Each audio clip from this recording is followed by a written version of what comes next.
Hello bachcho, let's read the question. The question says, in which ART technique the semen is artificially introduced into the female? Option 1 ET, option 2 IUI, option 3 IUT, option 4 GIFT.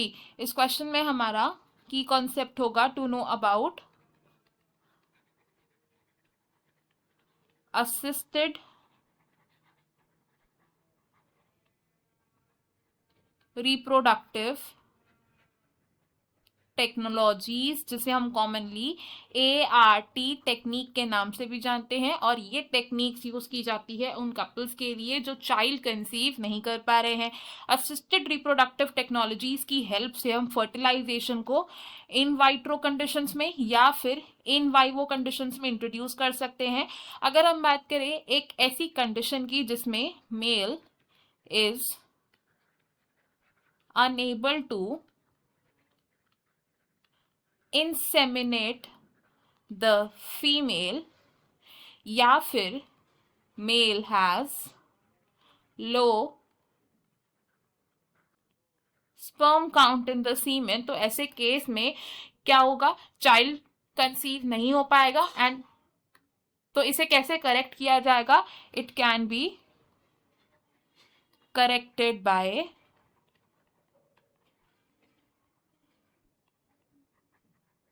Artificial insemination technique. Artificial insemination में क्या होता है, हम एक healthy donor से या फिर husband से क्या करते हैं,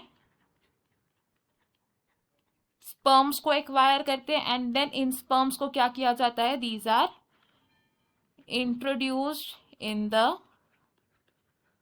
वेजाइना या फिर directly into the uterus of the female. और अगर यूट्रस में डायरेक्टली हम इंट्रोड्यूस कर रहे हैं स्पर्म्स को, तो इस टेक्निक को हम बोलते हैं इंट्रायूट्राइन इंसेमिनेशन। और इंट्रायूट्राइन इंसेमिनेशन को हम मेंशन कर सकते हैं एज IUI। तो अगर हम अपने ऑप्शन देखें तो ऑप्शन 1 हमारा रॉन्ग होगा, बिकॉज ET है एम्ब्रियो ट्रांसफर। हम इस टेक्निक में एम्ब्रियो को ट्रांसफर नहीं कर रहे हैं इनटू द फीमेल, इसलिए ऑप्शन रॉन्ग है। ऑप्शन 2 हमारा करेक्ट है, विच इज IUI। ऑप्शन 3 हमारा रॉन्ग है, बिकॉज हम इंट्रायूट्राइन ट्रांसफर गैमीट का नहीं कर रहे हैं, ना ही एम्ब्रियो का कर रहे हैं, ना ही जायगोट का कर रहे हैं। एंड ऑप्शन 4 भी रॉन्ग है, बिकॉज GIFT होता है गैमीट इंट्राफेलोपियन ट्रांसफर, जिसमें हम गैमीट को ट्रांसफर करते हैं into the fallopian tube of the female. Option 2 हमारा करेक्ट है। I hope you have understood it well. Best of luck. Thank you.